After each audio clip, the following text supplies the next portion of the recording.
Hola, buenos días, qué gusto encontrarnos de nuevo en este amanecer. Estamos ya mitad de semana. Continuamos con el estudio del texto sagrado. Recuerde compartir el enlace de este video. Déjenos ahí su like.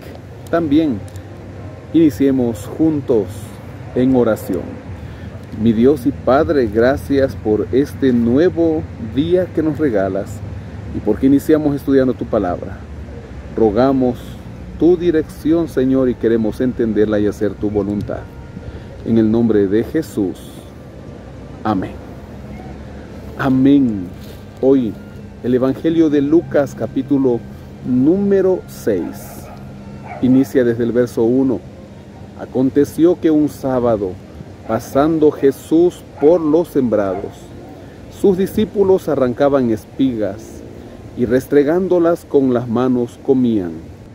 Algunos de los fariseos les dijeron: ¿por qué hacéis lo que no es lícito hacer en sábado?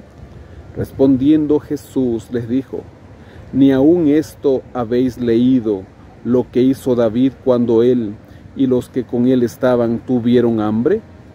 ¿Cómo entró en la casa de Dios y tomó los panes de la proposición, de los cuales no es lícito comer, sino solo a los sacerdotes, y comió, y dio también a los que estaban con él?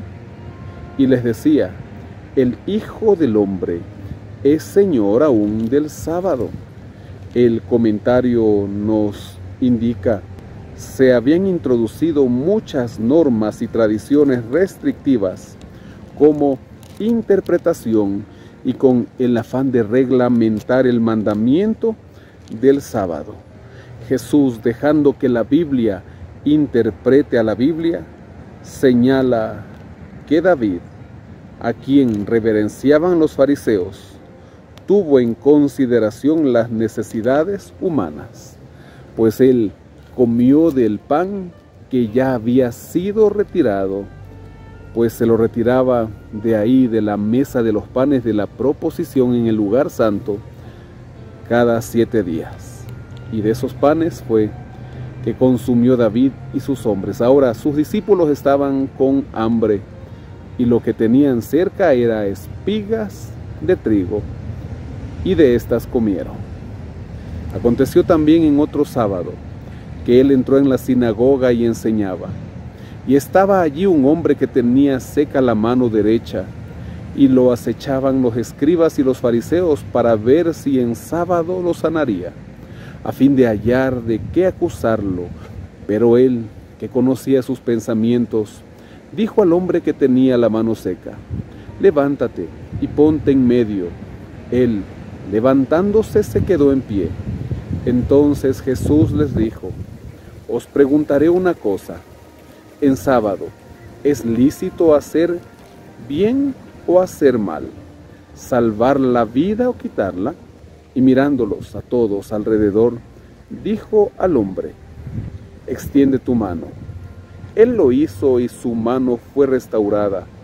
Ellos se llenaron de furor y hablaban entre sí qué podrían hacer contra Jesús. Es lícito hacer el bien en sábado. Y en el verso 5 nos recuerda Jesús que Él es Señor aún del sábado. Pues a ellos no les interesaba si hacían bien o mal. Es más, el sábado después de la crucifixión de Cristo, en vez de ir a adorar a Dios realmente, ellos irían donde el gobernador, como ya lo vimos en los evangelios pasados y también lo veremos aquí en el Evangelio de Lucas. Luego en el verso 12 Lucas nos narra el llamamiento de los discípulos. En aquellos días él fue al monte a orar y pasó la noche orando a Dios. Cuando llegó el día, llamó a sus discípulos y escogió a 12 de ellos, a los cuales también llamó apóstoles: Simón, a quien también llamó Pedro, su hermano Andrés, Jacobo y Juan, Felipe y Bartolomé, Mateo, Tomás, Jacobo hijo de Alfeo, Simón llamado Celote, Judas hermano de Jacobo, y Judas Iscariote, que llegó a ser el traidor. Descendió con ellos y se detuvo en un lugar llano en compañía de sus discípulos y de una gran multitud de gente de toda Judea, de Jerusalén y de la costa de Tiro y de Sidón, que había venido para oírlo, para ser sanados de sus enfermedades. También los que habían sido atormentados por espíritus impuros eran sanados. Toda la gente procuraba tocarlo, porque poder salía de él y sanaba a todos. Alzando los ojos hacia sus discípulos, decía: Bienaventurados vosotros los pobres, porque vuestro es el reino de Dios. Bienaventurados los que ahora tenéis hambre, porque seréis saciados. Bienaventurados los que ahora lloráis, porque reiréis. Bienaventurados seréis cuando los hombres os odien, os aparten de sí, os insulten y desechen vuestro nombre como malo por causa del Hijo del Hombre. Jesús hablando aquí a toda la multitud, quienes eran discípulos, no solo los 12, estos fueron escogidos por él especialmente para ser sus apóstoles, pero ahí estaba la multitud. Gozaos en aquel día y alegraos, porque vuestra recompensa es grande en los cielos, porque así hacían sus padres con los profetas. Pero ay de vosotros ricos, porque ya tenéis vuestro consuelo. Ay de vosotros los que ahora estáis saciados, porque tendréis hambre. Ay de vosotros los que ahora reís, porque lamentaréis y lloraréis. Ay de vosotros cuando todos los hombres hablen bien de vosotros, porque así hacían sus padres con los falsos profetas. Estos ayes, estos lamentos, son una advertencia de lo que iría a venir, nos dice el comentario. Dios puede bendecir a alguien con riquezas, pero éstas deben emplearse en la ayuda a la obra de Dios. Caso contrario, estos ayes sí o sí llegarán. Pero a vosotros los que oís, os digo: amad a vuestros enemigos, haced bien a los que os odian, bendecid a los que os maldicen y orad por los que os calumnian. Al que te hiera en una mejilla, preséntale también la otra, y al que te quite la capa, ni aun la túnica le niegues. A cualquiera que te pida, dale, y al que tome lo que es tuyo, no pidas que te lo devuelva. Y como queréis que hagan los hombres con vosotros, así también haced vosotros con ellos. Si amáis a los que os aman, ¿qué mérito tenéis? También los pecadores aman a los que los aman. Y si hacéis bien a los que os hacen bien, ¿qué mérito tenéis? También los pecadores hacen lo mismo. Y si prestáis a aquellos de quienes esperáis recibir, ¿qué mérito tenéis? Pues también los pecadores prestan a los pecadores para recibir otro tanto. Amad pues a vuestros enemigos, haced bien y prestad, no esperando de ello nada, y vuestra recompensa será grande y seréis hijos del Altísimo, porque Él es benigno para con los ingratos y malos. Sed pues misericordiosos como también vuestro Padre es misericordioso.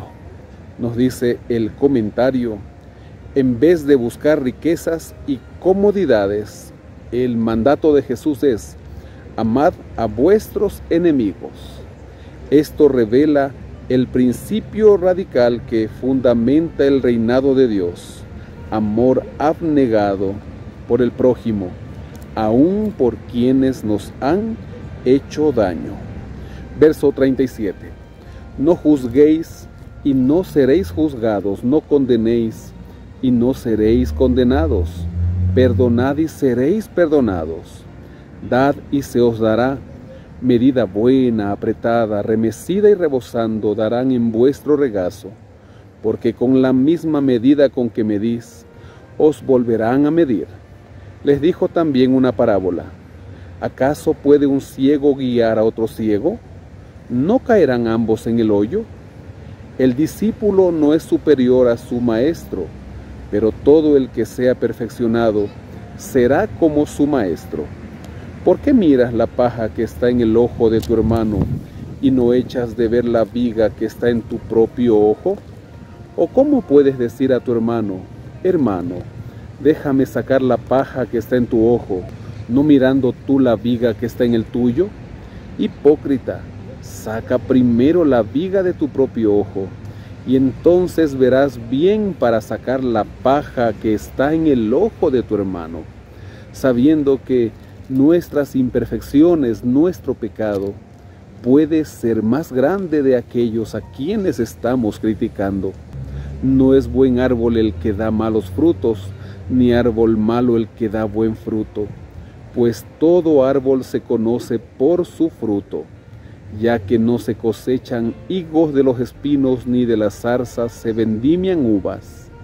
El hombre bueno del buen tesoro de su corazón saca lo bueno, y el hombre malo del mal tesoro de su corazón saca lo malo, porque de la abundancia del corazón habla la boca.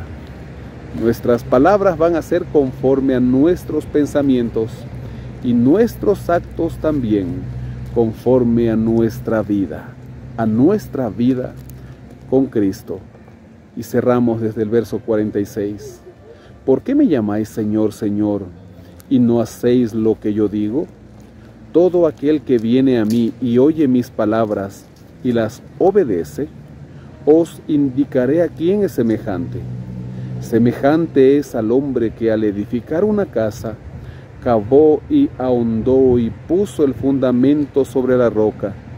Y cuando vino una inundación, el río dio con ímpetu contra aquella casa, pero no la pudo mover porque estaba fundada sobre la roca. Pero el que las oyó y no las obedeció, semejante es al hombre que edificó su casa sobre tierra, sin fundamento, contra la cual el río dio con ímpetu, y luego cayó, y fue grande la ruina de aquella casa. ¿Son fáciles las palabras de Jesús? No. Por eso el que las pone en práctica, poniendo el fundamento que es Cristo mismo, entonces será una persona inquebrantable, un hijo de Dios firme, conforme a su palabra. Para que lo pidamos en oración. Mi Padre, gracias, porque en tu palabra encontramos el consuelo, pero también encontramos, Señor, aquello que tú quieres para nosotros. Y necesitamos estar dispuestos a obedecerlo, a ir a ti, a poner en práctica tu palabra. Y solo cuando caminemos contigo y pongamos en práctica, seremos felices por tu presencia en nuestras vidas y seremos instrumentos poderosos en tus manos para la predicación del Evangelio. Bendice a mis amigos. Queremos poner este día en tus manos de amor, confiando en el santo nombre de nuestro Salvador Jesucristo. Oramos. Amén. Amén. Que el Señor le guarde y bendiga. Tenga un feliz y bendecido día.